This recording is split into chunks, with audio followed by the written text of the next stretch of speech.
Mohol si mi tam nasať ináč. Čo to je to gulaté? Čo je to gulaté? Čo je to gulaté? Počkaj, ja to takto spravím, nech to tam vedno neblata.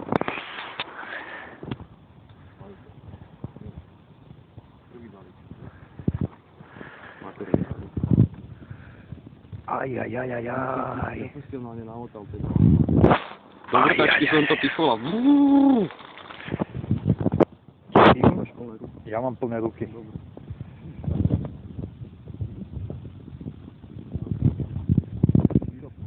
Výrobky. Áno, presne toto som potreboval. Toto si prvý človek, čo vidí, to sa ešte tajne iba vyrába. Neviem, čo to síce je, ale je to do telefónu. Čiže prototypy. Alebo do iPhoneu. A teraz máme, že... Čo to je? Zákaz parkovania, ne značka. To je nejaká samolepiaca, alebo niečo? Ne, to je iba taký oný plast.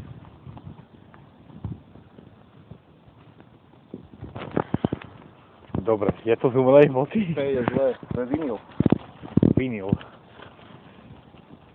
Toto máš ešte v samolepiacej obálke. Bleskem.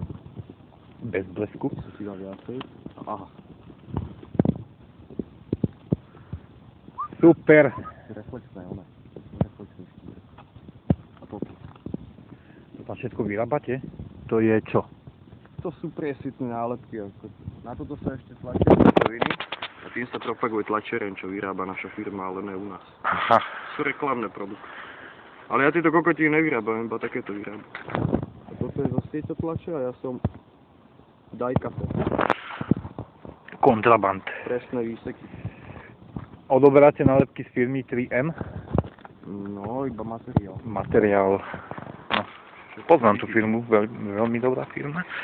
No, oni robia tiež protection tapey, ale na tomto telefóne, čo bol protection tape, to bol striemka. Jak dlho ti tam vydržal? Ja už som ho tam nemal. Jaj. Lebo ja som ho tam uvidel, že po piči krásne nalepený bez bublinky. Ale... To není ináč problém nalepiť bez bublinky, podľa mňa to je úplná hračka, ja som to robil.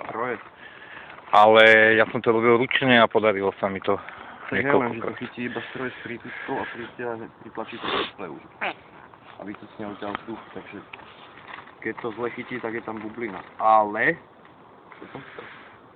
Ja, že to... Ten ich materiál bol moc hrubý, že to trešňovalo cez kličko, takže to bolo odflaknuté.